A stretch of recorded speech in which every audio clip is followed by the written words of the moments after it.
I just want to ask in relation to, there were two experts I read recently, Dr. Elizabeth Box, who's with the RSA in the UK, and Dr. Lisa Wunderwitz, she's an Australian, with regards to learner drivers. And just to quote them, typically learner drivers are generally safer due to the supervised environment. These recent statistics on unaccompanied learner driver collisions are deeply concerning and highlight a significant deviation from the expected safety norms during the learner period. That was at a European conference discussing, I think it was some 55 deaths that Irish learner drivers had been involved in over a 5-year period. So the question I have is, ye have on your road safety statement, action 27 is the action you have regarding the elimination of an unaccompanied learner drivers. Do you have funding for that? Have you allocated funding to that? In February I asked the question and I was told there was no funding. There was no budget, I should say, allocated to Action 27 of the road safety strategy. That's correct. That was in February. Yeah, that's correct. We don't So at this point in time. But again, Deputy Murphy, I thank you for the question. And I know that, Mr. Wade, but the reality but it is, comes back to funding. Yeah, it's like so and the review of RSA. Hopefully, let me finish, Deputy Murphy. Hopefully, the review of RSA will address the funding why have issues. Why have a road safety strategy if we're not going to have the money to do it? Like, why? We submitted. Like I'm looking at figures here. There's €1 million on legal fees. What's that about? Your point about why have a road safety strategy? There was submission. There was a submission for funding. There was a submission for funding from multiple agencies. No. There's €1 million in legal fees. What does it pertain to?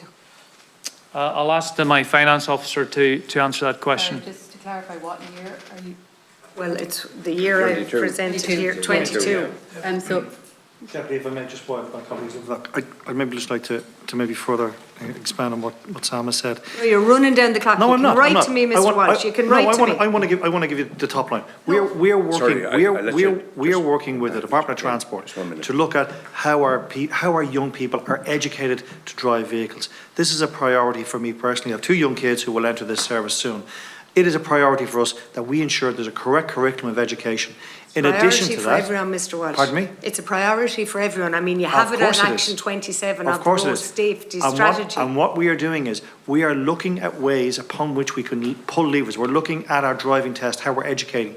We want to see how the education with our ADIs is carried out. We are looking at all areas. Grant. All of this is something that we are working on. So you submit what you're looking at to the committee, so and we it can is a look ministerial at it. priority. Yeah. Will you do that? And will you also submit where your 70 HGV testers are located around the country? Don't need their names out of the 39 centres. Couldn't give you the name due to GDPR, no, but of course be happy I to just provide need to know how many testers are in each centre. Of course, Thanks. absolutely. Just briefly, so back to you then, Miss Cullihan.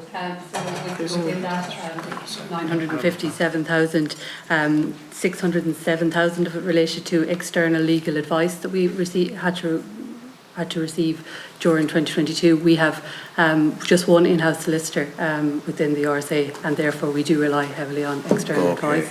And just a breakdown on what you would need external legal advice on. So for some of our larger procurement exercises, as well as any other contractual legal advice we might need. Did you not have a procurement issue of 1.7 million? That's 5 contracts. That was over 5 contracts. Yeah. But if I'm correct, there was an issue with procurement to the tune. I drew attention to those procurements not being compliant with the relevant. So was the relevant legal advice? It wasn't in relation to that. No. No.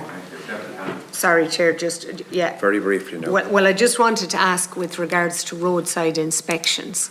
And when it comes to foreign registered vehicles, we had a very serious issue, you may or may not be aware of, Mr. Wade, in the port of Rosslare, the road that approaches the port, with 7 foreign registered vehicles, Eastern European registrations, that were actually pulled for inspection, but were deemed to be so unroadworthy that they couldn't leave the area, even to drive to a test centre.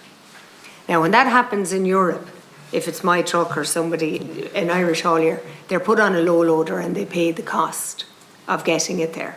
But they were deemed to be so unsafe that when they were checked by testers, they were told they couldn't leave or they weren't even roadworthy enough to go onto the main road. We had no compound in even which to hold them. The RSA doesn't have a compound to where it holds unsafe, on-roadworthy vehicles.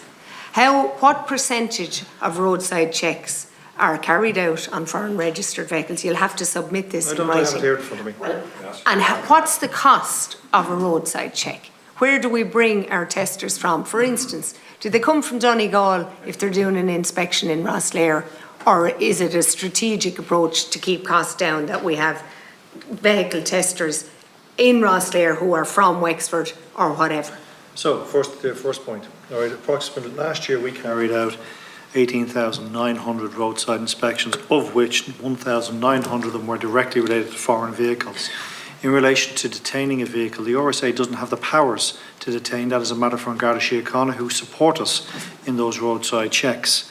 In relation to my staff, the 38 inspectors who across this country, they will go, depending on where we actually set up the checkpoints with An Garda Síochána, it'll be based on their availability, are people on annual leave, is somebody sick, so we will move people across the country.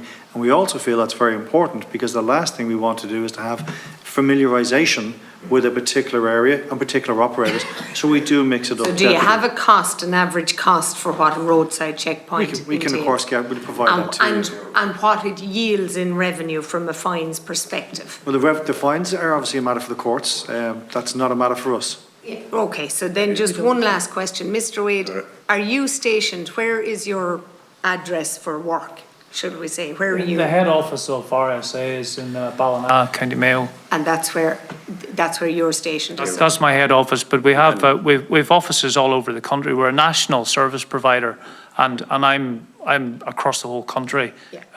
Thank you, Deputy.